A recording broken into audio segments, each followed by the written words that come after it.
On today's episode, I'll be talking about The Devil Wears Prada for its 20th anniversary.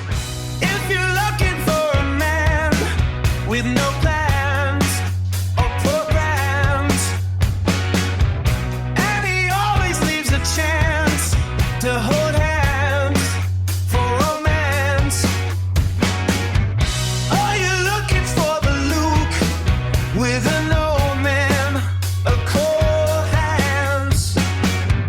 It's a creature of the night who heads for his spotlight. I'm here to welcome you to Brandon at Random Reviews. No method when I choose. It's Brandon at Random Reviews. Yeah.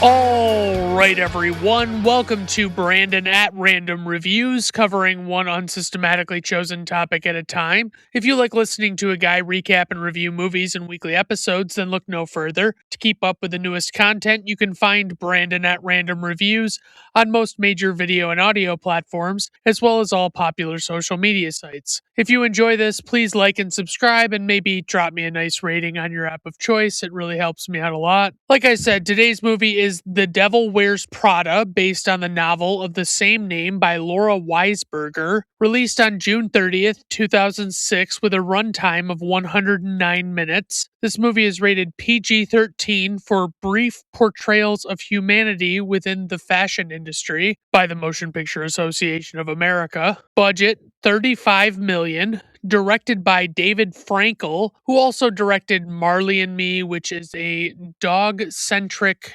tearjerker that I have not actually seen. I just know it's like Jennifer Aniston and Owen Wilson, and everybody knows what happens in that movie before they even see it. So it's like, it never really appealed to me. I'm like, I don't want to see what happens here because I know what happens here. He also directed a movie called The Big Year with Owen Wilson, Jack Black, and Steve Martin. I mean, it's about bird watching, right? But it's not on my radar at all. I've never heard anybody talk about it. I've never heard anybody say it was good or bad. I have never heard of this outside of coming across it like I did with this one, where it was in somebody's filmography and I just happened to see it and I'm like, oh, hey, what's this? Why are all three of these people in this movie? And I don't really know anything about it. So I assume it's not very good. He also directed a movie called Collateral Beauty, which I think has Will Smith in it. Maybe Margot Robbie. No, I don't know if Margot Robbie's in it. Anyway, I can't watch this movie because the title is so stupid to me. I don't care what the movie is about. I hate that title so much. I don't know who thought it would be good. Probably some kind of idiot. But anyway, I digress. So for the writer, we have Aline Brosh McKenna, excuse me. Also wrote 27 Dresses with Katherine Heigl. I think Aline is a woman, right? I'm going to assume that. I'm going to use female pronouns for the duration of this section. 27 Dresses is not a movie I've seen. I just happen to know Katherine Heigl and I think James Marsden are in it. And that's about it. I don't really know. I think she's like one of those always a bridesmaid, never a bride's type. I don't know. She also wrote We Bought a Zoo with Matt Damon, and I couldn't for the life of me tell you who else is in that movie with him. I just know nothing about that title or premise seemed like it was even remotely interesting or like I would want to watch that movie. And last but not least, she wrote the movie Cruella with Emma Stone, which is centered around the villain from the villain's perspective of 101 Dalmatians, I believe. I don't know if it's that same story from her perspective or if it's like her rise to power or whatever, because, you know, she was like a fashionista of some sort. I don't know. For the composer, we have Theodore Shapiro, who also scored Along Came Polly with Ben Stiller and Jennifer Aniston. Honestly, I went back and revisited this a few years ago, and outside of Philip Seymour Hoffman's character being hilarious throughout the movie. The rest of it with Ben Stiller especially, but like the whole premise, everything that happens, like nothing is something I find particularly funny that goes on in it. He did the score for Dodgeball, a true underdog story, I believe is the subtitle for that one. And that one has, let's see, Vince Vaughn, Justin Long, Christine Taylor, who I've always had a crush on, and Ben Stiller's in that one.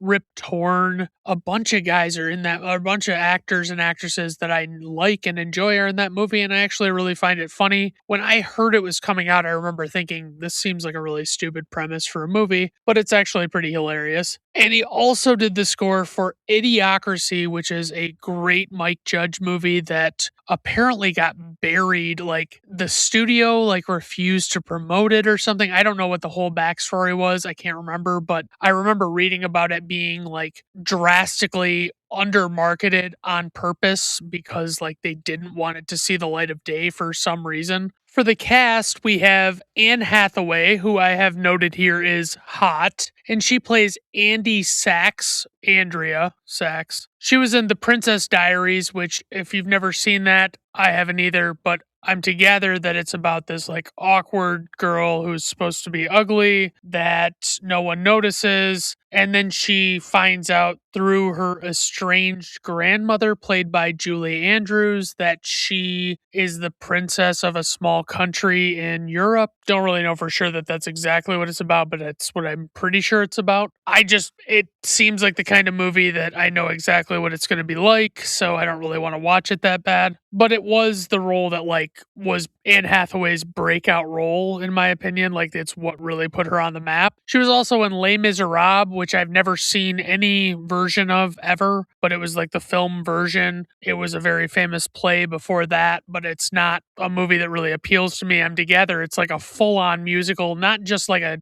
Grease where there are parts where they're talking. I think Les Miserables is like, I don't know if I'm pronouncing that right, is like basically all songs nonstop. They're always singing everything, kind of like an opera. Not a fan. And she was also in Love and Other Drugs with Jake Gyllenhaal. I really enjoy that movie. I really love both him and her, so it's a huge win for me to watch, and I really want to go back and watch it again soon. Then we have Meryl Streep, who plays Miranda Priestley, and she was in The Deer Hunter, and that was a very early role for her, or at least in that big of a role. And that movie is a real fucking bummer. It's about these guys that go to Vietnam and basically like their lives just get fucked up. Like, especially one of them, like he just kind of loses his mind. It's got Robert De Niro and Christopher Walken in it. It's really fucking unpleasant to watch, but it is a really well acted, well made movie, if that matters to you. I don't need to go back and watch it again. I'll just say that much. She was also in Out of Africa, which I've never actually watched, but I'm together. It's like a really good movie, and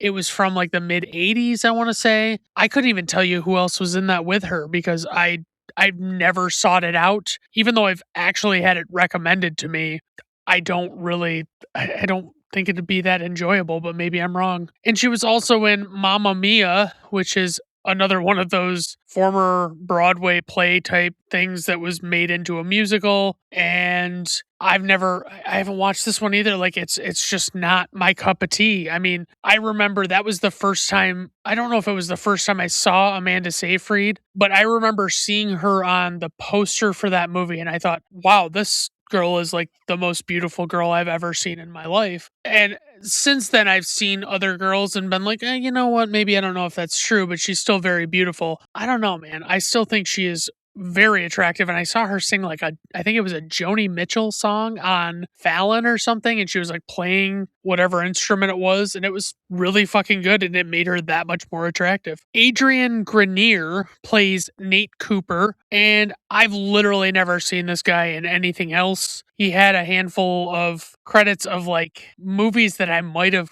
heard of, but I didn't recognize him at all. Like I couldn't have picked him out of a lineup to save my life. We also have Emily Blunt, who I also have noted here is hot, and she plays Emily Charlton. She was in The Edge of Tomorrow with Tom Cruise, which is one of those movies that if you were to describe it to me, I would think that kind of sounds terrible. Like, I don't think I want to watch that movie, but I actually really enjoy Edge of Tomorrow. It's also known as Live, Die, Repeat, but that's actually a tagline. It's not really the title. There's a little bit of debate about that. But anyway, I really enjoy it. It's about this guy who just keeps living the same chain of events over and over again, and he has to like train himself to do what he needs to do to get through it. And it's really interesting, really well made. Then we have Stanley Tucci, who plays Nigel Kipling, and he was in Captain America, the First Avenger. That was the first Chris Evans Captain America movie. It was in the MCU. That one, actually, I remember watching that the first time and thinking, nah, this is just okay. I'm not really that big of a fan of this. And I have watched it since, and I actually really enjoyed it a lot more in those subsequent viewings. And I really think I might actually cover it on this podcast sometime soon. He was also in the Hunger Games movies, and I think he was one of these like fashionable, high class people who like look down at all the people that participate in the Hunger Games competition. I gotta tell you, I don't find the Hunger Games movies appealing in almost any way. I don't think they're very good. I think that they, in premise, seem like they could be good, but I just watch them and I feel like I'm bored to tears by them. Like, they don't excite me. There's nothing particularly enjoyable. I don't know. Like, I want to fall asleep while I'm watching them. And I've watched, I think, all of them at one point because I kept thinking like, oh, maybe this is going to be the one that I like give a shit about. No, not really. And he was also in a movie called Burlesque. And the only reason I know that movie exists is because my favorite podcast, How Did This Get Made, covered it on their very first episode. And it stars Cher and Christina Aguilera, and who else is there's somebody else is in that movie and I can't remember what her name is. I want to say it's like Kristen Bell or something, but I don't know for sure. But I want to say she's like a total bully in that movie and very unpleasant, but I'm not positive. I don't really remember the movie particularly well. And then last but not least, we have Simon Baker, who plays Christian Thompson, and he's a guy that I only really know that well from a show called The Mentalist, which I don't like. I don't like him. And it's not that I think he's a bad actor. His vibe does not rest well with me. Like, I don't really enjoy him and how he is and what he looks like. I know that sounds terrible, but that's just how I feel. And The Mentalist is about this guy who can like really pick up on facial cues and like figure things out by getting inside people's heads and stuff. And to me, it always just feels ridiculous and completely unrealistic, but that's just me. And he was also in something called High Ground, which I assume Obi-Wan Kenobi probably really enjoys and Anakin Skywalker really resents. For casting notes, Meryl Streep was almost passed over for the role of Miranda Priestley because she was not known for comedic roles, and it's rumored that Michelle Pfeiffer, Glenn Close, and Catherine Zeta-Jones were considered for the part. Rachel McAdams and Kate Hudson turned down the role of Andy. Kirsten Dunst, Natalie Portman, and Scarlett Johansson were also considered for the part. They say that over 100 actresses were considered for the role of Emily before the role ultimately went to Emily Blunt, and it sounds a little crazy, like the way they chose Emily Blunt. It sounds like it was like a totally random thing that they happened to find her and like her, and they cast her. And also, both Emily Blunt and Anne Hathaway lost weight for this film. For the plot synopsis, an aspiring young journalist moves to New York and begins working as an assistant to a high-maintenance and cynical fashion magazine editor. For the tagline, Hell on Heels. Okay, I mean, I guess. Alright guys, let's just dive right into the plot of this motherfucking movie. So this movie kicks off with our main character, Andy, as played by Anne Hathaway, getting ready in the morning. We see shots of New York City interspersed with her putting on clothing, specifically her undergarments. And although I'm clearly not the target demographic for a movie like this, I do appreciate the fact that they include things like this to keep my attention because, like I said, it's Anne Hathaway and she's like getting dressed and, you know, it's not the worst thing in the world to see. Because frankly, I have such a crush on Anne Hathaway and honestly, I can't help it. It ends up showing a bunch of other women also getting ready who are all fairly attractive, and the song Suddenly I See by KT Tunstall is playing. I guess this is basically just done the way it is to show how much time and effort women in the fashion industry seem to put into their appearance, or at least especially those in the fashion industry. Like, they do it even more than the average girl that puts a lot of time into their appearance. Like, the other girls all have very nice, presumably designer brand clothing, or at least higher class clothing, makeup, and jewelry that they're putting on, and Andy does not at all. But they're all basically just getting ready, and Andy is looking at a newspaper or something, because this is technically in olden times for some of you. But it's basically just their complete morning routine. Like, Andy stops and gets something for breakfast, and she's eating it while she's walking initially, which is a risky choice because it's I think it's a bagel with cream cheese on it that she's eating. And I'm like, I'm not trying to eat a bagel with cream cheese on it on the fly because I know I'm going to get that all over me, but whatever. She hops on the subway, and I think this is supposed to be her first day at Runway magazine. And no, wait, she's actually just interviewing for the first time today. To be clear, Runway magazine is supposed to be a fictionalized version of the fashion magazine Vogue. Vogue started out in 1892 as a weekly newspaper before evolving into a monthly magazine years later. And I can honestly tell you that I am the least fashionable person you will probably ever meet, and I don't place a lot of value on fancy clothes. Which is frustrating because I know a lot of people do place a lot of value on that sort of thing and have judged me for it over the years, but fuck those people, I don't give a shit. Andy, whose full first name is Andrea, approaches the front desk at Runway, and she's supposed to be meeting with someone named Emily, who eventually comes and greets her in a less than personable way. Emily is played by Emily Blunt, and she explains to Andy that she's looking for someone to fill the role of the second assistant to Miranda Priestley, who is the editor-in-chief of Runway. Emily was recently promoted from second assistant to first assistant when the last first assistant got promoted elsewhere. She also explains to Andy that multiple candidates were recently hired and did not last very long at all, and she's looking for someone who can deal with the stress of the job better than they could. So Andy's big shtick early on is that she's meant to be established as pretty innocent and unaware of how high stakes the industry is, and she doesn't actually care about fashion and really just wants to get into journalism, despite the second assistant role not really being a logical stepping stone to that. She doesn't even realize that Miranda Priestley is the editor-in-chief of Runway, or who she is, and Emily has to explain that to her, and she says that she's going to ignore the fact that Andy was dumb enough to not know that coming to this job, which actually is kind of a fair point. Like, she didn't research this at all. To at least learn a little bit about the company you're interviewing with is probably a good idea. In most cases, you should probably know something about it. And it's made very clear that millions of women would kill to get the job. And Andy says that she would be happy just to be considered for the role, which is also an incredibly cliche thing to say. But Emily stresses that it is also critical that Andy place a lot of value on fashion. And then she immediately insinuates that Emily doesn't think that Andy is very fashionable at all. Basically, it's implied that Emily's just suggesting look at you, Andy, you don't fucking know fashion. Suddenly, Emily gets a text on her cell phone and immediately begins freaking out because something is happening that she didn't expect, which is that Miranda is arriving there very soon, and apparently she wasn't originally planned to be there that day, or at least not this early. A man named Nigel shows up, who is played by Stanley Tucci, and despite him being a great actor with pretty solid range, he played this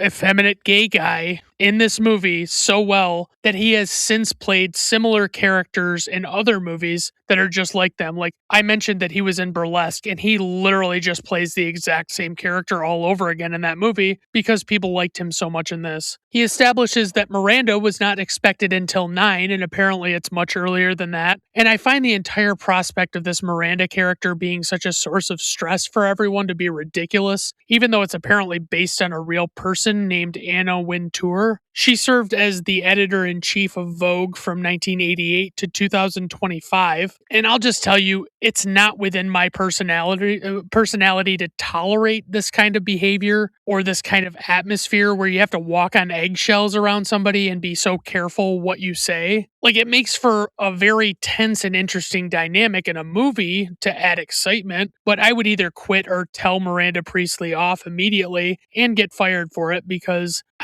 I wouldn't let someone believe that they were that much better than everyone else when in reality they're probably just an awful human being and that's it. It shows Miranda entering the building without actually showing her face, and everyone's scrambling to try and get things ready for her as Andy is just watching in fascination and doesn't really understand why everything is happening. And what's craziest about it is all of these people are like changing shoes and clothing and applying different makeup and other weird things that I just don't think would be worth the trouble. Like, why wouldn't you just wear what Miranda is okay with and never risk this if it was that big of a deal? Like, why would you want to get in trouble for this if you could help it? Miranda walks in and we see that she is, of course, played by Meryl Streep, aka the GOAT, and I still find it very hilarious that Jennifer Lawrence was talking about working with her on the movie Don't Look Up and how other cast members and her would refer to Meryl as the GOAT, but Meryl didn't realize that GOAT was an acronym for greatest of all time and thought it was just a weird, demeaning nickname that they were calling her for no reason. Like, oh, tell the old GOAT to do this. And then they explained it to her, and she was like, oh, I didn't know that, you know? Emily approaches Miranda as she gets off the elevator, and Miranda immediately starts laying into her for her perceived incompetence with keeping a meeting. Then, of course, Emily tries to explain herself, and Miranda basically just tells her that she doesn't need to know the details of her idiocy. Miranda runs through her list of complaints and goings on from recently and things that she wants Emily to take care of for her as other people scramble to stay out of Miranda's way as they walk down these hallways in this like office area. And I just find this funny because Miranda is listing so many fucking things that she wants Emily to do for her, and it's probably the worst kind of assistant job to have. Like, she's probably having to remember or write down all of this stuff in rapid succession and remember all of the details of what she's supposed to do. And it would just suck as a job, honestly. It's one thing to be an assistant and just be able to do this stuff without having somebody barking them as orders at you and like just help them out with their schedule and their calendar and all of these things they need to remember. But this would be awful. And to be clear, Emily's soul looks like it is just evacuating from her body as Miranda lays into her and asks her who the girl is behind the desk near Miranda's office. Emily tries to dismiss her as being nobody, and then she says that she was pre-interviewing her for the second assistant job, but she's hopeless. But Miranda declares that she'll have to take care of interviewing Andy because the last two assistants that she tried to get for Miranda were so unbelievably bad. Emily urgently sends Andy into the office at Miranda's request and insists that she get rid of one of the bags she's carrying because it's so awful. Miranda proceeds to have a very informal, impromptu interview with Andy, or like where it's like, I don't know, she's kind of having an interview, but she basically just asks her to explain her entire backstory to her. She says that she just graduated from Northwestern University and she wants to be a journalist, but she wasn't having any luck with that. But Miranda surprisingly finds it appealing that Andy not only does not read Runway magazine, but also had never heard of Miranda Priestley until that day. She also very bluntly points out that Andy also has no style or sense of fashion, which of course Andy is at least slightly offended by, and tries to qualify herself before Miranda shuts her down and says that she has no fashion sense. Eventually, Miranda very casually just tells Andy that that will be all and barely even dismisses her before moving on to the next thing that she was doing, and Andy just kind of thanks her for talking to her. But as Andy makes her way down to the first floor, Emily calls out to her and summons her back, and it's revealed that she did get the job, which was a shock to me because I figured this movie was maybe only like 10 minutes long. So we transition over to a scene with her and her friends at a restaurant where they're talking to her about having gotten the job, and they're all in complete disbelief at this. And you might be thinking, Brandon, I thought you didn't like to cover comedies because it made you feel as though you were constantly retelling jokes for an entire episode. And I'll just say that with a select few movies, this is not a traditional laugh out loud comedy. This is more what I would call grouped into humor. It's more like a dramedy, really. There's funny stuff going on, but nobody's really telling many jokes because it's not like we're getting a significant laugh every few beats as a major part of the story like you would in a true comedy. Like you want to keep the laughs flowing in a real comedy. This is just a humorous story, really. It's more just like ridiculous situations and such. It's not like people are actually saying jokey things or things that you would like say to your friends in conversation like you did with Anchorman and stuff. Andy and her friends are sitting around this table at this restaurant having drinks and eating and talking about each other's careers. And Andy remarks about the fact that despite so many people out there wanting the job that she just got, she acknowledges that she's just not one of them who would have pined over the job and is just excited to see how it goes, and that's it. All the friends joke with each other about how questionable the quality of their respective jobs or careers are, and they all realize that basically none of them are in an ideal situation compared to what their expectations were for their lives. Andy walks home after dinner with who I guess is her boyfriend, Nate, who is played by Adrian Grenier, who, if I failed to mention it earlier, is someone I've never seen in anything else ever. The next morning, Andy is in bed with Nate, and she receives a call at just after 6 a.m. from Emily, who tells her that she needs her to come in right away because Miranda made some changes, and Emily needs her to pick up Miranda's coffee order on the way. Of course, Miranda has a very specific coffee order, and there's just no way Andy is going to get it completely right on the first try, and she's definitely not going to get it quickly enough. Emily also calls Andy while she's on the way with the coffee to ask her where she is, and Miranda comes up to Emily to ask her if there's some reason why her coffee isn't there yet. And this naturally makes Emily frantic, and she bites Andy's head off when she finally arrives. The part that is all the hard part is that already it's pretty clear that Emily is setting herself up, but she's also setting Andy up, obviously, for failure, because in reality, she should have had a pep talk with her about all of this kind of stuff when she officially got the job. There should have been a scene where she was running through all of this and explaining to her how serious it is and how it's like, look, you don't fuck around with this job, or you don't fuck around with what Miranda wants.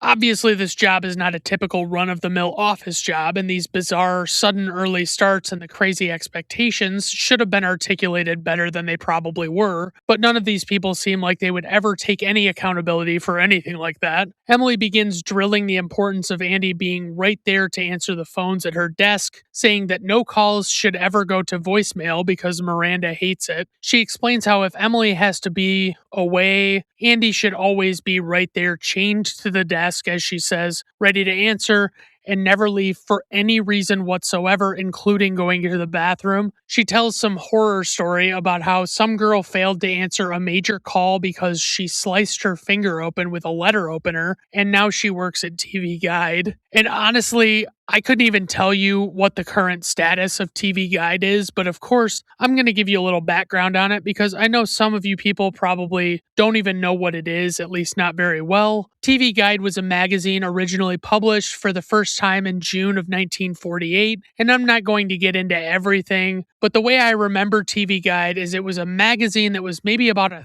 third of the size of a regular magazine, maybe like a half size-ish, but it was published weekly and it was much thicker than normal magazines and had mostly newspaper style paper in it that were pages that were black and white, and listed the different TV programs that would be on that week on the various channels that were available to the public. Because in a pre-on-demand digital content world, before you could watch anything whenever you wanted, you were confined to the times that things were broadcast, and if you didn't record them, you would miss them and never know when you would have another chance to see them. So actually being able to find out when stuff would be on was very important during the time that TV Guide was its most successful. We also even eventually had a channel on TV that I think eventually became called the TV Guide channel that would continuously scroll and show you what would be on the different channels for the next couple of hours. The channel was much like an on-screen guide that you would see on like a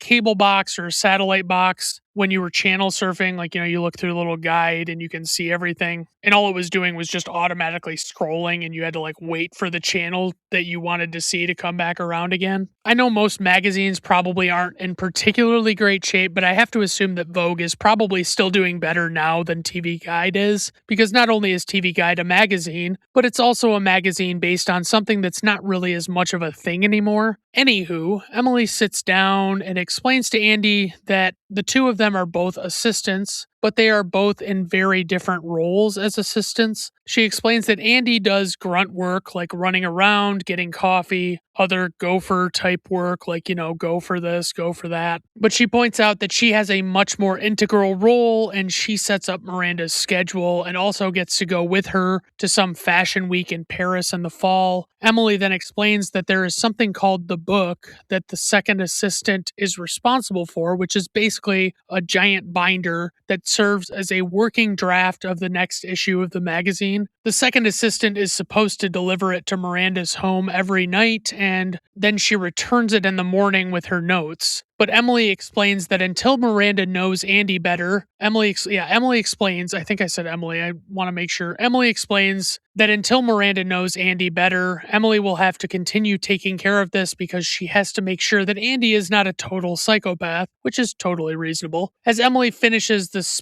spiel about her book, she walks away, and Andy goes to ask her a question, but she's already gone. Then the phone starts ringing, and of course she struggles to do a good job of taking a message from the caller. Then Nigel shows up with a pair of dress shoes and what he guessed was her 8.5 size. And this whole gesture is a not so subtle jab at Andy's lack of fashion sense, like he's giving her shoes. When she goes into the room, Miranda gives her a hard time by asking how many times she has to say her name before she'll come, and Andy tries to correct her by telling her what her real name is, but it's not well received because she's calling out to her the name Emily instead of Andy. Then when Miranda tells her to get a number of skirts from Calvin Klein, Andy asks her what kind, and Miranda is very dismissive and says she doesn't have time for her questions, and that's it. Like, it's basically like, are you trying to succeed here, or are you trying to like fuck this person over deliberately? This is insane behavior. Then when Miranda tells her, or I'm sorry, I already said that.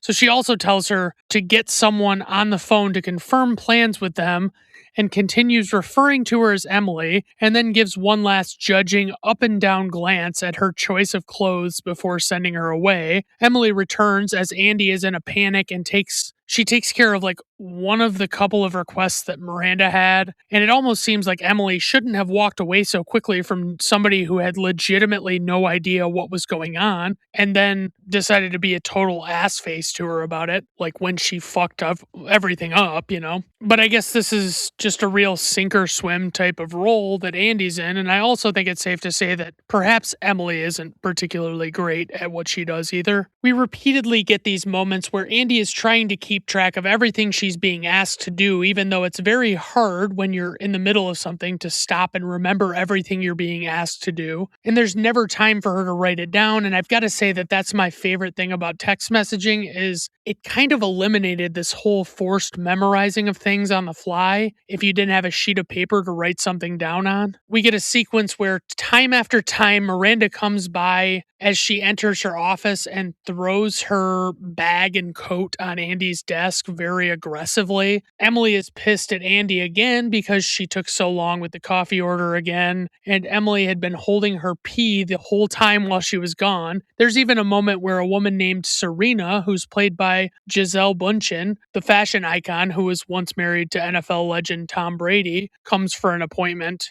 Andy tries her best to understand the fashion world because she's so unlike anyone else in the industry that she can't like wrap her head around it. She eats a normal amount and she wears very basic clothing. And at one point she runs into Nigel and he makes several catty comments to her about her choices of food and fashion. At one point during their interaction, Andy makes a comment about how she's a size 6 and Nigel tells her that that's the new size 14. And I don't know anything about women's clothing sizes, says, and I know that they are ridiculous and stupid and nonsensical, but I have a really hard time believing that Anne Hathaway was a size 6 in this movie, but maybe the fashion industry has just brainwashed me to think that, because as I mentioned, Anne Hathaway is very attractive and fit as fuck in my opinion. She's also seemingly always been very slender since she was younger, if I can recall. News comes that something is going on with Miranda and that Andy is essentially already late for what is happening, so Nigel takes her to where Miranda is. Nigel at least seemingly tries to talk to Andy and help her learn and doesn't act like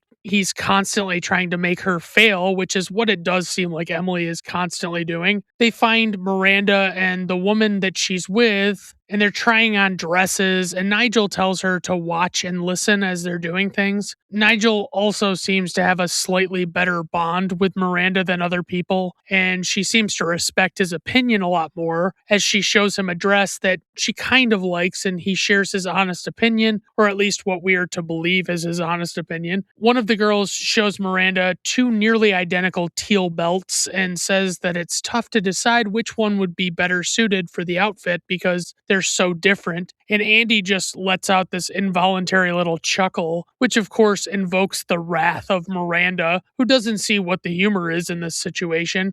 Andy tries to defend herself and deflect a bit by saying she still doesn't know that much about this stuff because to her, the two belts seem very similar. And Miranda proceeds to quite literally dress her down in front of everybody and explains that Andy acts like she doesn't have time to put something fashionable on and that she doesn't think it's important, but she doesn't understand how much thought and work goes into good clothing and how, despite how basic her outfit is, it represents millions of projects and jobs that resulted in its ultimate creation for people just like her by the people in the very room that they are in at this time. At home that night, Andy is telling Nate about her day and she's very frustrated by how Miranda is. She explains that Miranda is never happy unless everyone around her is anxious, nauseous, or suicidal, and that the people that are referred to as the clackers just seem to eat up everything Miranda says. And I don't like that they drop this clackers thing because if I recall, they don't say this again the rest of the movie, and you don't hear it before she says this. So it kind of just seems forced that they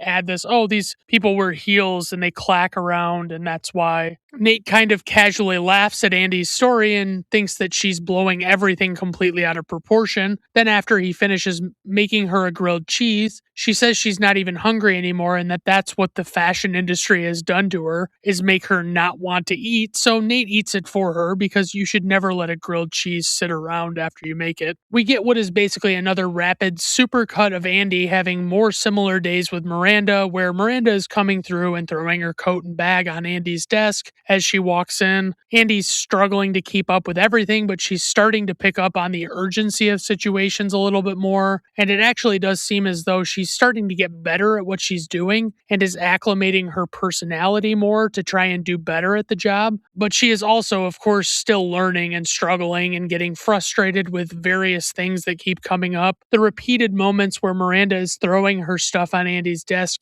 get faster, and Andy is seemingly just trying to process everything as it's being said to her as best she can. But as one moment occurs where we get a real demonstration of Andy having started to pick up on the intricacies of what she needs to be doing, she tries to be friendly with Emily, who has constantly been cold toward her this whole time. She tries to have a casual conversation about how nice it is that Miranda will be in Miami over the weekend, so they won't be on call, and that her parents are coming to visit. But Emily very dismissively shrugs and rolls her eyes and doesn't even seem to care about anything Andy is talking to her about. Andy caps off the interaction by asking Emily if she's doing anything fun this weekend to just kind of extend that olive branch to her. And Emily answers her by just saying yes and walking away, which is of course something that irks Andy because you don't have to be a dick, even if you just don't want to be friends with somebody, you can still be decent to them. Andy is meeting with her father at a restaurant, and he's pretty concerned because Andy has clearly been working a ton and not getting paid much, and she's also not able to do any writing with this job. But she explains that the job is likely to open a lot of doors for her because Emily will soon be getting to go to Paris with Miranda, and if she ever moves up to Emily's role, that could eventually be her. But suddenly they are interrupted by a call from Miranda, who says her flight was canceled and she needs Andy to help her get a flight as soon as possible. So Andy drops everything while she's at dinner with her dad and starts trying to get Miranda a ticket back to New York from Miami as soon as possible. But Andy quickly finds out that none of the planes are flying because of a hurricane that's coming, and Miranda is totally downplaying the significance of the weather. Like, this is so obviously Miranda's fault that she didn't believe this storm would be a big deal, and she basically put her in the situation she's in, or put herself in the situation, and it's like she's basically asking Andy to do something that's impossible, and she doesn't want to acknowledge that it's actually not a reasonable request. And she basically just demands that Andy finds a way to get her home. And all the while, Andy's dad is so frustrated that Miranda is so unreasonable with her demands, and he can't see how she could possibly make anything happen. Her father seemingly convinces her that there's nothing she can do and that she should just continue on with their night together. Then it cuts to Miranda, who is back in New York, and she's explaining how she missed her kid's recital because of Andy, and she is very irritated with Andy about it, of course. Miranda explains to her that she hired her because she was different from her typical candidates, and she very calmly tells her that she disappointed her more than anybody. Tears well up in Andy's eyes as she says that she did everything she could, and Miranda just dismisses her coldly. So she goes and vents to Nigel, who is very unsympathetic, as she explains that she gets no credit for doing right and gets nothing but scorn for anything she does even a little wrong, and he tells her that she should just quit then. But she tells him that she doesn't want to quit, and she wants a little appreciation for what she does, and he explains that he could replace her in 5 minutes. He basically just tells her to wake up and realize that she needs to actually start trying harder, and that he's not going to just play into what she wants, which is for him to feel bad for her. He explains to her that she doesn't care about anything at their magazine and she just deals with it instead of having any appreciation for it. And he can't believe that she has the audacity to want the level of praise she's expecting despite how she acts towards everything. She finally admits to him that she's the one screwing everything up, and that she has then she has an epiphany as she basically makes it clear that she wants him to give her a makeover. So he goes over and picks her out an outfit, and he refuses to take any of her feedback on it. So he goes over and picks her sorry, I already totally said that. So then as Emily is talking a bunch of shit to Serena about Andy specifically, and saying how she knew she would never be any good, Andy walks in and stuns them with her new outfit. She then surprises Nate as he's leaving work one night and asks him what he thinks of her new look, and he obviously likes it. And even Miranda clearly notices how much better Andy looks in this outfit. One night, Andy goes to meet with Nate and her other friends, and she gives them a bunch of gifts that are left over from what Miranda didn't want that other people gave her. Andy has clearly freshened her perspective of the magazine and points out that there are several articles by noteworthy journalists, and Nate points out that she might be drinking the Kool-Aid a little bit. And if you don't know what it means when somebody says that you're drinking the Kool-Aid, it originated with a cult led by an evil and manipulative man named Jim Jones. The members of the cult were ordered by Jones to consume a flavored drink that was known to be laced with cyanide. Jones referred to it as revolutionary suicide. So essentially what drinking the Kool-Aid means is that you are blindly following a leader or a cause so adamantly that you can't even see how inherently bad it might be. You certainly aren't looking at it objectively. Midway through them talking, she gets a call from Miranda, and her friends decide to be funny and play monkey in the middle with her by trying to keep the phone away from her. And she gets visibly frazzled and irritated as she tries to get it from them. And then she answers the call and tells Miranda she's on her way. And then she calls them a bunch of assholes for what they were doing with her phone, which is totally fair because it was an asshole thing to do, and it would legitimately make me want to strangle them, I think. She goes to some party to find a man named James Holt, who is some kind of fashion designer and has something that Andy needs to pick up for Miranda. After James Holt talks with her for a little bit, he convinces her to stay and have a drink to take the edge off from having to work for Miranda. As she's trying to relax, a man named Christian Thompson comes up, who is played by Simon Baker, and he is very flirty with her immediately. And it turns out that Christian is one of her favorite writers, and he writes for a number of magazines that she really enjoys. And she really geeks out on him pretty heavily about it, and he asks her what she does, but she doesn't actually answer that question. She just says that she wants to be a writer, and there are a couple of publications she'd like to write for, and he suggests that she send her work over to him. Then she clarifies that she actually is Miranda Priestley's assistant, and he says that she'll never make it. And her expression changes as she's already annoyed by that statement, and he just clarifies that she's far too kind and intelligent to deal with that kind of job. And then she gets very dismissive and decides that it's about time that she just walk away from this interaction. And he just tells her that it was nice to meet her as she takes off. One day at the office, Miranda calls Andy inside and asks her to move up a meeting that she has to that day, and she wants her to tell everybody to get ready for it. And it's important to note that Miranda is still referring to Andy as Emily, and I would just not fucking tolerate that shit. When Andy goes to tell Nigel about the change in plans, he asks her why Miranda changed her mind, and we get a nice little moment where we see how Nigel and Andy's friendship has evolved as she makes a sarcastic comment to him about Miranda typically not sharing her decision-making process with her. The rescheduled meeting is basically a fashion line presentation where a series of models are modeling prototype outfits, and it's pretty clear that Miranda doesn't like much of what they have to show. And I didn't realize that like the runway model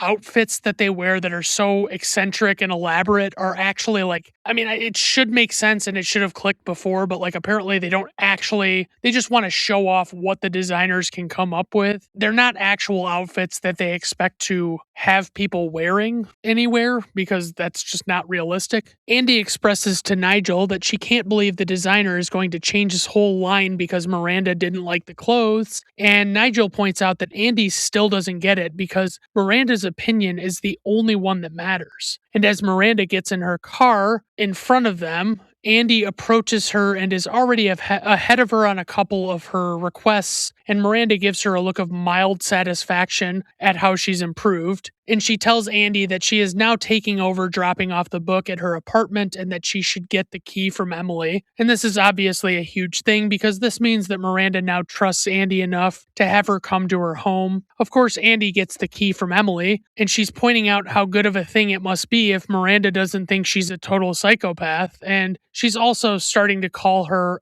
Andrea. And Emily is, of course, very dismissive of this accomplishment because Emily is actually like a total fucking psychopath, honestly. She's clearly jealous of the fact that Andy has actually fallen into favor with Miranda after Emily assumed she would never make it. Emily proceeds to give her very specific instructions about how to deliver the book with Miranda's dry cleaning and how she's to remain unseen by anyone and not interact with anyone, and definitely not like go upstairs or go anywhere in the house she's not supposed to go.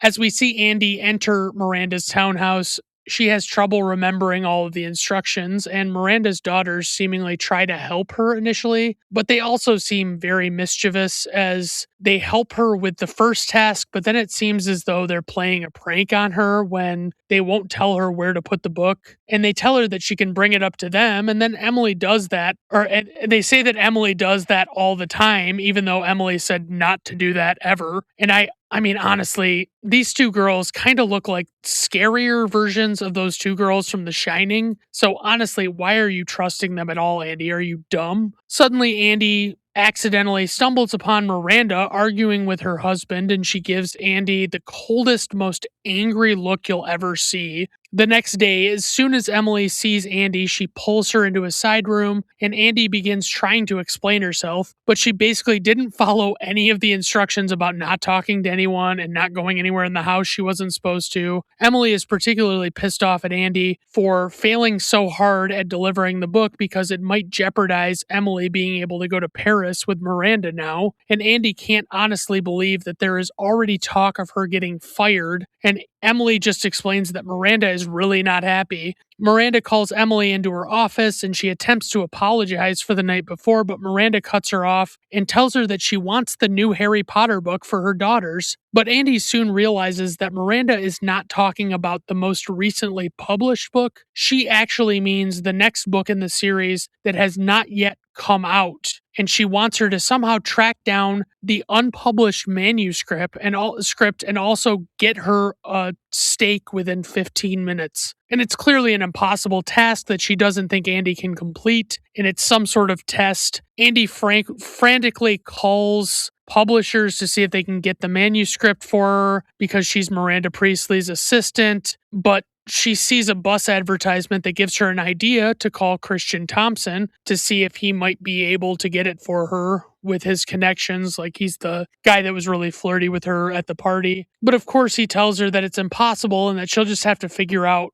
a plan B, but obviously Andy knows that that's not really an option. Miranda walks in just as Andy is plating her steak for her, and Miranda dismissively says that she doesn't want that, and she was going to have lunch with somebody already. So she's also like not only giving her a hard task, but she's actively like trying to do things to sabotage her trying to complete the task too, like holding her up and making her do stuff that is a waste of her time. She tells her she wants her to get her Starbucks, and then if she doesn't have the Harry Potter book in time, she might as well not bother coming back. Andy calls Nate to tell him she decided to quit in order to beat Miranda to the punch because she's never going to be able to get the book in time. Then, as Nate is praising her for the decision and proclaims that she's finally free, Andy gets a call back from Christian Thompson, who says that he managed to get in touch with someone who does the cover art for Harry Potter books, because honestly, Christian wants to fuck Andy so bad it's crazy, because he left off the call like making her think that like he was not going to try and help her at all because he knew it was a ridiculous thing to try and do. And he says that they had a copy of the manuscript, this fucking person that does the cover art, and that if she wants it, she has to meet him, and she reluctantly decides that she's going to rush over to get it from him and try and get it in time for her 3:00 deadline. She comes back and lays a copy of the manuscript on Miranda's desk, and Miranda immediately points out that one copy is no good for her because the twins aren't going to want to share one. But Andy clarifies that she already made 2 other copies and rebound them to make them look like books instead of manuscripts, and that she already gave them to the twins directly. And Miranda is so puzzled by the fact that Andy was able to deliver on this impossible task that she's almost speechless. But I'm going to point something out really quick. There is no way Andy could have done all of that with the amount of time that we were to believe that she had. Also, why would the person who makes the cover of the book actually need a real advanced copy of a book in a series that is so incredibly popular and in high demand? This just is not adding up even a little bit to me. It's like you could give somebody the dimensions of what you want and what it's going to be like without giving them a copy. Why would you have to give them that?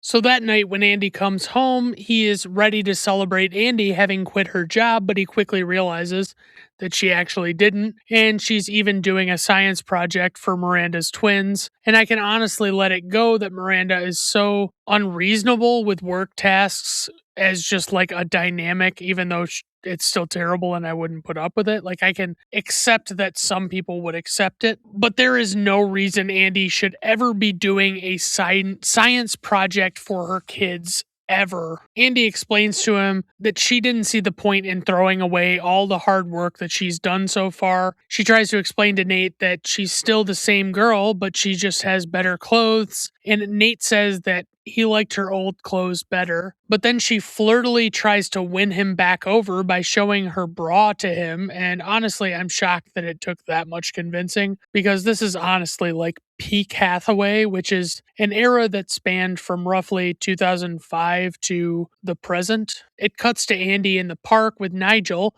at some kind of animal concept fashion show, and he picks up on a snippy tone from her, and she simply says that her personal life is hanging on by a thread at this point, and Nigel explains to her that that's what happens when things start going well at work. And he goes on to say that as soon as everything goes up in smoke, she'll probably be getting a promotion. Then at a board meeting, Miranda is discussing an upcoming issue of the magazine, and she seems to be annoyed with everyone's ideas except for Nigel's. And Emily comes in the room to give her something, but she's clearly very sick and she's holding a Kleenex and coughing repeatedly. And Miranda makes a comment about it after she leaves. Emily comes back to her desk across from Andy, and she's obviously frustrated that she's sick because she has some event to go to that night with Miranda. But she tells Andy that after she completes a couple of her tasks that she can probably go home for the day. And Andy is a little stoked about that because it's Nate's birthday and she has to stop by the bakery before it closes. But just as Andy is walking out of the building, she gets a call from Miranda, who summons her back up to her office, and she tells her that she needs both her and Emily to be fully prepared to go to the event that night, because even though it's not it's normally like a first assistant task, Emily is sick, and of course Emily is devastated by this, and she feels very slighted by it because it was supposed to be hers and hers alone. Of course, it's pretty clear that this is going to interfere with Nate's birthday plans, and they lay a lot of foreshadowing groundwork about how Andy needs to hurry in order to make it for the birthday get-together, even though it seems like maybe you just call him right then and there and say, hey man, it's not going to happen tonight, I have to work, blah blah blah.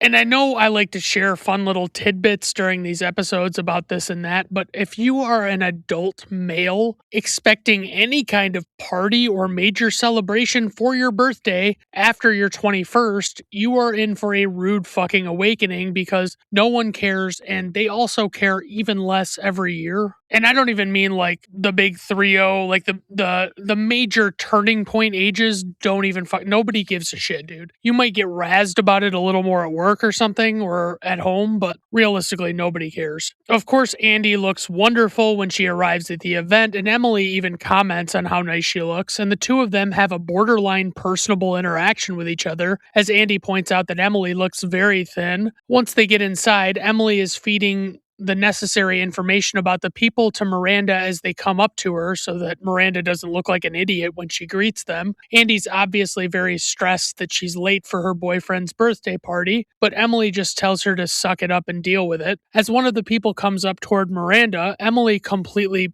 panics as she blanks on his name, and Andy chimes in last second to tell Miranda who it is. Emily quietly thanks her, but it's a pretty big moment of judgment by Miranda because it was a really close call, and it's another failure of Emily's in Miranda's mind. As Andy goes to leave for the night, she runs into Christian Thompson outside, who tells her how nice she looks and mentions that he saved her job that one day when he got her that Harry Potter book. And you know, it might just be the fact that I don't like Simon Baker very much at all because of his stupid face, but I don't care for the fact that he actually tells her that if she didn't have a boyfriend, he'd whisk her right away this instant, because it's such a douche thing to say. And it honestly makes me get way more judgy toward Andy, because she should be shutting him down way harder and be more cold toward him because it's so far out of line, but she clearly kind of wants to bone him too. She asks him if he actually says things like that to people, and he says evidently. Just as she dismisses herself to go, he stops her and points out that one of his editors from New York Magazine is inside and he could introduce the two of them. He points out that he didn't read all of the stuff Andy sent him that she had written, but he says that he thinks she has real talent and she should meet this person that he knows personally. And although she initially accepts his offer, she stops herself and realizes that she truly has to get to Nate's birthday. She comes home with a cupcake with a single candle in it and tells Nate happy birthday as he sits pouting on the couch. She tries to explain that she got busy and she just couldn't tear herself away from everything that was going on, but he's clearly very pissed at her and doesn't want to hear about it. And he says he's just going to go to bed, and she asks if they can at least talk about it. And it's like, bro, just fucking let her give you some. You know what I mean? This is all you should be hoping for. It's like, oh yeah, that kind of sucks. I had this little get together for my birthday. What if we just do it real quick? Because that's really the icing on the cake. Whatever. That's just my journey. That's what I would do in this situation. But when she asks if they can at least talk about it, he just says she looks really pretty and goes into the bedroom without saying another word. And it's like, bro, you're a 25-year-old male. Welcome to what birthdays are really like. All I can think is if you want to break up with her because her new job is turning her into an asshole, then fucking do it. But don't think for a second that your birthday is that important to anyone. It shouldn't even be that important to you. Andy goes to Miranda's house and goes to drop off the book, but Miranda calls out to her and Andy walks over. Miranda informs her that Paris is the most important week of her year and she needs her best people with her, and she clarifies that that no longer includes Emily. Andy says that she couldn't do that to Emily because her whole life has been revolving around going to Paris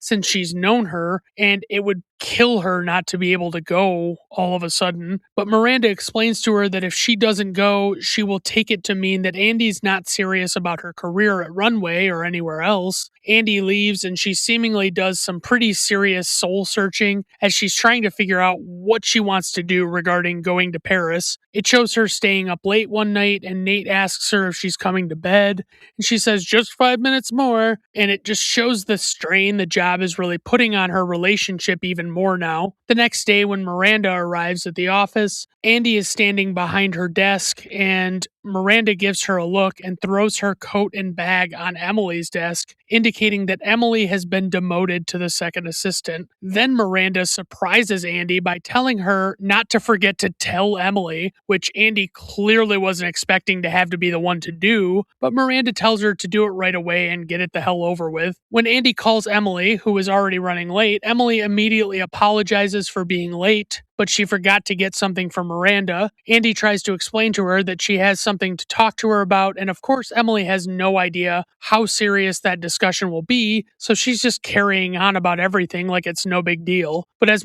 Emily explains that she hopes it's not another Miranda problem of Andy's, she explains that she has got so much going on with planning to go to Paris, and suddenly as she walks out into the street while she's still on the phone, she gets hit by a car, and all of her things go flying up in the air very cartoonishly. At the hospital, we see Andy waiting in the hall, and then it cuts to the hospital room after she's already clearly told Emily about what Miranda decided, and Emily is very upset, obviously. And Emily kind of acts like Andy could have possibly turned down the offer and gone against Miranda's wishes, even though she should know that that's not a scenario that would play out well for anyone. Like, what is she thinking? Like, if Andy shut it down, that Emily would feel good about going, or like Miranda would all of a sudden want Emily to go with her? I don't think so. Despite Andy trying to plead with her, Emily just tells her to go, and then Andy is at some sort of photography/art show with her friends, and she's talking about how exciting the trip to Paris will be. Christian Thompson ends up being at the show, and he asks her if she's going to the Paris events since he's going to be there too, and of course he suggests that the two of them could get together while they're there because he's a sleazebag, and she turns him down because she says that she'll be busy with work the whole time, and she even casually explains that he'll have to find someone else to meet with and change the life of. Then Christian leans in to kiss her cheek, and as he does, her friend Lily, who is running the photography show, sees it and assumes the worst. Andy tries to plead with her that he's just a friendly work friend, and of course Lily doesn't actually believe her because clearly that dude wants to bone her real fucking bad, and she clearly didn't resist that much. Lily lays into her and explains to her that she's not the same person anymore and that she has changed so much and that she used to be early to everything and head over heels for Nate and think that far lesser things were fancy. But she explains that she just doesn't even know who Andy is anymore and tells her to have fun in Paris and just walks away in anger. Then Nate shows up and overhears the part about Paris and is confused because he thought that was Emily's thing. And Andy clarifies that the decision was just recently made and she hadn't gotten a chance to tell him yet that she was going. And then she accuses him of trying to ridicule her like Lily just did, and she storms outside and he chases after her. She explains that she didn't have a choice in the matter and that Miranda wouldn't let her say no to it. And Nate explains that that's her explanation for everything lately. Like she doesn't have free will or something. She explains to him that he has never liked runway or fashion and that he doesn't care about what she does. And he explains that it's not like he really has a problem with what she's doing as a job in particular. It's just that she's not doing it with any kind of integrity. And he says that he doesn't think the two of them have anything in common anymore. And she tells him he doesn't mean that, but he doubles down and says he does mean that. And she says that maybe the Paris trip is coming at a good time and that maybe they should take a break. And as he turns to walk away, her phone starts ringing. And of course, she says just 1 second. And she does this instead of prioritizing her personal life over Miranda again. He walks up to her as the phone is still ringing and explains to her that in reality, Miranda is the person that she's actually in the relationship with, and he hopes that they're very happy together. She does her best to answer the phone call without crying as she walks away, and the next thing we see, she's in the car with Miranda in Paris, and she's marveling with a smile at all of the sights out of the window. And as I was watching this, I was thinking she should have been sadder in this sequence, but it further drives the point home that she's at least somewhat in denial about what the job has done to her, because she should honestly be pretty fucking bummed out in this moment. We see her and Miranda at a number of fashion shows, and I was just trying to figure out why I found this song so unpleasant, and I realized it was a U2 song, and I figured that was probably why. Fun fact, in 2014, Apple partnered with the band U2 to provide a free copy of the U2 album Songs of Innocence to the iTunes library of over 500 million users. While Apple confusingly assumed that everyone would view this as a tremendous gift, they faced intense backlash from users because a lot of people did not necessarily want the album, and they were completely unable to delete it from their library, even if it wasn't like downloaded. As soon as the album came out, it would automatically appear in user libraries and often automatically download as well. Many called this an overreaching act of digital intrusion on the part of Apple and U2. Eventually, U2 frontman Bono did apologize and take full responsibility for what happened, as the entire stunt just caused a real PR nightmare, as you could imagine. And it's funny because I just don't understand why they thought they had to do it the way they did. They could have just sent out a code to allow people who wanted it to download it and get a better sense of the popularity of the album, even if it wasn't a real indication of like what sales would have been like, because if you're getting something for free, you're far more likely to take it, and it doesn't mean you necessarily would have gone out and bought it. But by blindly forcing it on everybody, what did that accomplish for them? But I'm not surprised that an egomaniac like Bono would fail to realize how many people genuinely hate him and U2 and their music, which of course is just kind of funny to me because honestly, like it makes total sense. We see Miranda introducing Andy to several important people at huge press events, and she runs into Christian, who points out to her that she never paid him back for the favor of getting her that Harry Potter book, and he even determines that she's actually free that night during dinner while Miranda will be away, and he makes mention of her boyfriend and quickly ascertains that they are no longer together. He asks her what time to pick her up, but she doesn't have an answer for him, and he just says he'll call her.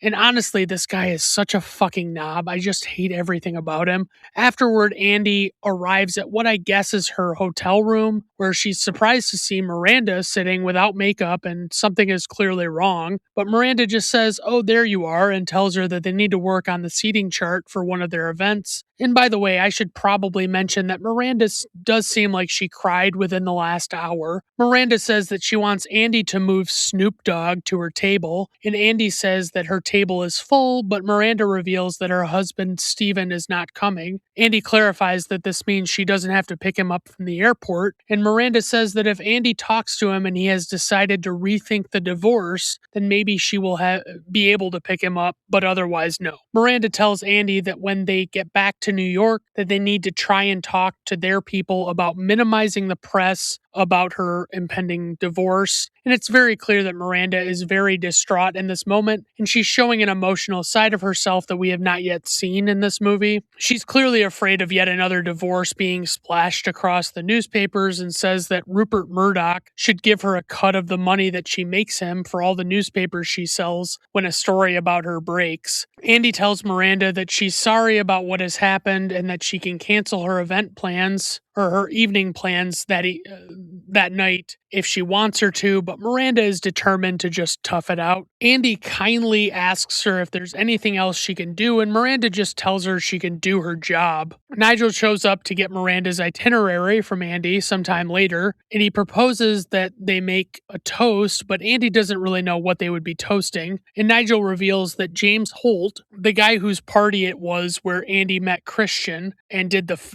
concept fashion show, is expanding and making Nigel a partner in his new international division. Andy is initially panicked because she assumes it was done behind Miranda's back, but Nigel quickly reveals that Miranda actually helped broker the deal and recommended him for it. Andy is of course very surprised to hear this news and excited for him, but also she explains that she can't picture Runway magazine without him. But Nigel is clearly over the moon about finally being able to call the shots somewhere for the first time in 18 years in the industry. When Andy is at dinner with Christian that night, the two of them are talking about Miranda, and Andy finds herself actually defending Miranda, at least to some degree. And Christian points out that she may be crossing over to the dark side because she used to be an innocent, aspiring journalist. She tells him that she resents the remark about going to the dark side because it's not really a very nice thing to insinuate about someone. And he says that she shouldn't be resentful about it because it's sexy. This fucking knob, Jesus Christ. Okay. And she seems kind of giddy about it, even though I still maintain that this guy is the biggest fucking ass face of all time. The two of them go walking around Paris together and their conversation is very lighthearted. But when Andy least expects it, Christian sneaks a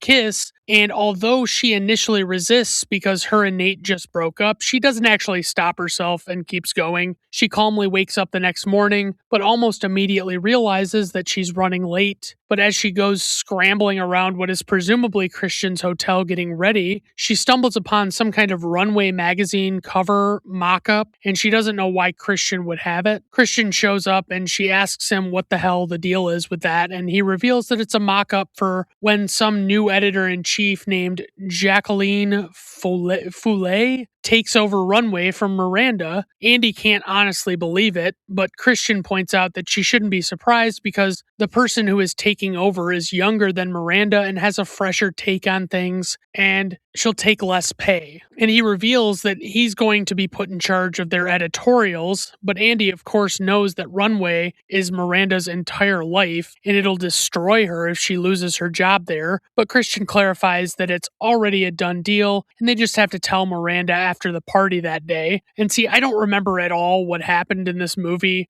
before this viewing, despite, I have seen it before, but I still knew that Christian was going to turn out to be a douchebag just because it's him. Christian reiterates that it's already happening and there's nothing Andy can do to stop it as she's on her way out, and he calls her baby, but she very sternly stops and replies that she's not his baby. Andy attempts to call Miranda on her way back to her hotel, and Miranda answers but is annoyed with her and hangs up on her and won't let her tell her what she wants to tell her. When Andy finally tracks Miranda down, Miranda is more annoyed than ever and can't believe the audacity of Andy to come and bother her while she's busy, and she slams the door in her face. Then Andy frantically makes her way across town and runs into Miranda again and tells her she really needs to talk to her. She finally spills the beans to her about what's about to happen with Jacqueline Foulet taking over Runway, but either Miranda doesn't believe it or she already knows, but she is seemingly carrying on as usual and won't even acknowledge what Andy has said. The party starts and Nigel gives Miranda an introduction in front of a large crowd of people seated at their tables. Picture what is basically an untelevised award show. Miranda gets up on stage behind the podium, and just as it starts to seem like she's explaining the whole thing with James Holt and him expanding and how Nigel's going to get this job, she reveals that instead, Jacqueline Foulet is getting that job instead, and Nigel's face drops, but everyone in the room just keeps up appearances as they hear this shocking revelation being revealed, and even Nigel returns to keeping up appearances very quickly. As Miranda continues on with the main event of discussing James Holt's work, Nigel leans over and tells Andy that Miranda will pay him back in due time, like he knows she wouldn't have done that to him if she didn't have to. Andy asks him if he's sure about that, and he says no, but he says that he hopes for the best. We see Andy head out and get in the backseat of a car with Miranda, who explains to her that she had already known about what was happening with being ousted. She basically had to figure out what to do to prevent losing her job by sliding Jacqueline into the role that Nigel was expecting to get because of the additional money it would offer her. So all that morning, when Andy was trying to find her and warn her, Miranda had been laying the groundwork to make it all happen. And Miranda really lays a ton of exposition down in this moment beyond that whole explanation, and she explains that there is a list of designers, photographers, and other huge names in fashion that swore to follow her wherever she went, whether she left voluntarily from Runway or not. But she points out that she admired the way Andy so desperately tried to warn her when she thought she didn't know what was coming,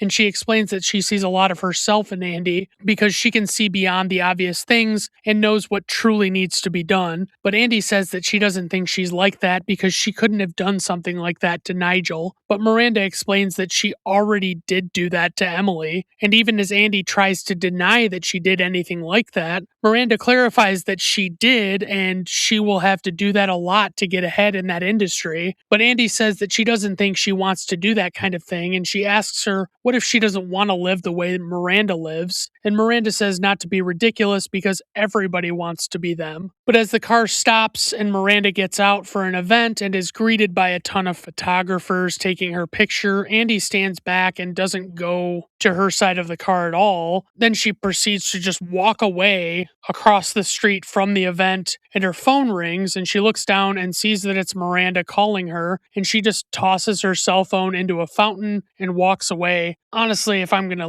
be flying immediately or very quickly after that, I probably don't toss the cell phone. I probably just hit end on it, but it's a much more dramatic thing to toss it into a fountain, I guess. When Andy is back in New York, she meets with Nate, who is very short with her and asks her what she wants, and all she does is tell him that he was right about everything and that she turned her back on her friends and her family and everything she believed in. She says she doesn't even know what for, but Nate points out that it was all for the fancy fashion items that she previously never gave a shit about. Then she finally says that she's sorry to Nate, and he reveals to her that he got a job as a sous chef in Boston and that he's moving up there in a couple weeks. Sorry, I had to slip the Boston accent in there real quick. And she congratulates him because she knows that it's a big opportunity for him. And she tells him that she's going to miss him making those late night grilled cheeses that he used to make all the time for her, apparently. And he says that they have bread in Boston, and she reluctantly says, yeah. She understands that he's insinuating she could move up there with him. And he asks her what's next now, and she's, now that she's done with Runway, and she says she actually has a job interview that day. It shows her going to some publication office and sitting down for her interview with the editor guy interviewing her, and he asks her about her Runway job because she was there less than a year and it probably looks bad. And Andy explains that she learned a lot while she was there, but in the end, she kind of screwed it up. The editor says that he reached out to Runway for a reference, and he received a fax from Miranda Priestley herself, and the gist of the fax was that of all of the assistants that Miranda had ever had, Andy was the biggest disappointment, but she caps off the thought with saying that if he doesn't hire her, he's an idiot. Andy is, of course, shocked that Miranda had even remotely said anything nice about her at all, and as she leaves the interview, she calls Emily at Miranda's office and kindly offers to give her all the clothes that she got from her trip to Paris. And of course, Emily gives her this fake seriousness that despite what an imposition it is, she will take the clothes because obviously she's totally stoked to take those clothes. Andy tells her good luck, and as they hang up, Emily turns to the girl sitting at Andy's old desk, who clearly replaced her, and points out that she has some big shoes to fill. Then Emily crutches away with her leg in a cast because, as you may recall, she was hit by that car earlier in the film. We see Andy still walking down the street as she looks over and sees Miranda coming out of a building and yelling at somebody on her cell phone. Andy waves at her before she gets in the car, and Miranda just glares at her and gets in. But as she finally sits down inside the car, she breaks momentarily because we know that she liked Andy, and then she snaps back into her ultra bitch mode and tells the driver to go. The two of them carry on about their day, and we roll credits, and I know what you're thinking. I don't see why on earth they would make a legacy sequel with the entire main cast returning 20 years later. Like, who would that even be about? Anywho. Okay, so trivia for this movie. On the first day of filming, Meryl Streep told Anne Hathaway, "I think you're perfect for the role. I'm so happy we're going to be working together." Then she paused and followed it up with, "That's the last nice thing I'll say to you." And it was. Despite multiple fashion designer loans, Patricia Field spent more than $1 million on costuming, making it the most expensively costumed film in history. Field received her sole Oscar nomination for her work on this film. Anna Wintour, the editor of Vogue and the inspiration for Miranda Priestley, was not invited to the premiere. She did, however, attend an advance screening for the press along with her daughter, dressed head to toe in Prada. Wintour's daughter could be heard nudging her throughout the screening, saying, "They got that right." Although she never really commented on it publicly, she reportedly really liked the film despite initial skepticism. A fear of legendary Vogue editor Anna Wintour cast a shadow over pre-production, and the studio went out to multiple designers, all who refused to appear in the film. Only Valentino Garavani, who had designed the black gown Meryl Streep wears in the museum benefit scene, chose to make an appearance, and one prominent supermodel, Giselle Bundchen, signed on for a small role. The only contact production had with Vogue was Jess Gonchor, the production designer, who snuck into their offices to get a look at Anna Wintour's office. He was able to recreate it so authentically that it is said that Anna redecorated hers immediately after the movie came out. Apparently, Jess Gonchor is a guy. All costumes were sold off at an auction for research of breast cancer. Anne Hathaway bought the green dress her character gets to wear at one point. The one item Meryl Streep kept was her sunglasses, which she used again as Donna during the famous Money, Money, Money scene in 2008's Mamma Mia. The character of Emily, played by Emily Blunt, was not supposed to be English in the script. Blunt thought it would be interesting and sound a bit more imperious. In several scenes, she is seen running around in the background, though never written or directed to do so. She felt her character would always be busy and wanted to keep her alive in the film. Notably, most of her wardrobe is from Vivienne Westwood. Emily Blunt revealed in 2016 that every week at least one stranger quotes a line from the film to her. Her own husband, John Krasinski, who played Jim Halpert on The Office, claims to have seen the film 75 times. Only 2 days of the production took place in Paris. It was too expensive to fly Meryl Streep to Europe, so her scenes were shot in the US. Anne Hathaway prepared for the part by volunteering for a week as an assistant at an auction house.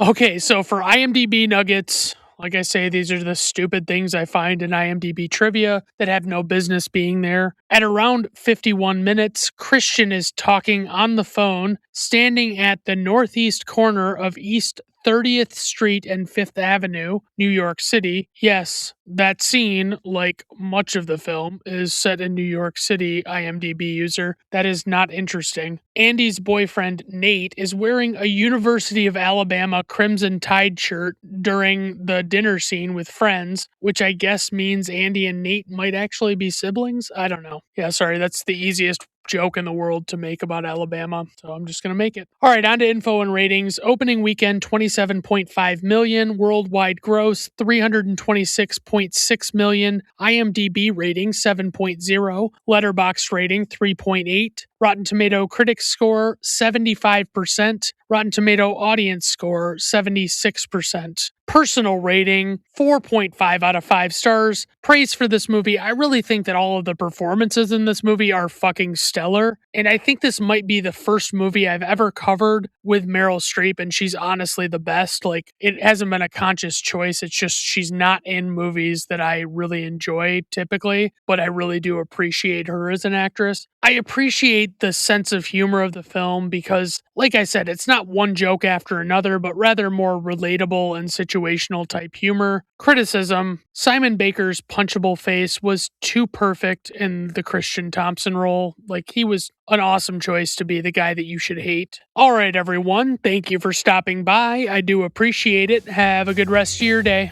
Bye now. I'm here to welcome you to Brandon at Random Reviews. No method when I choose.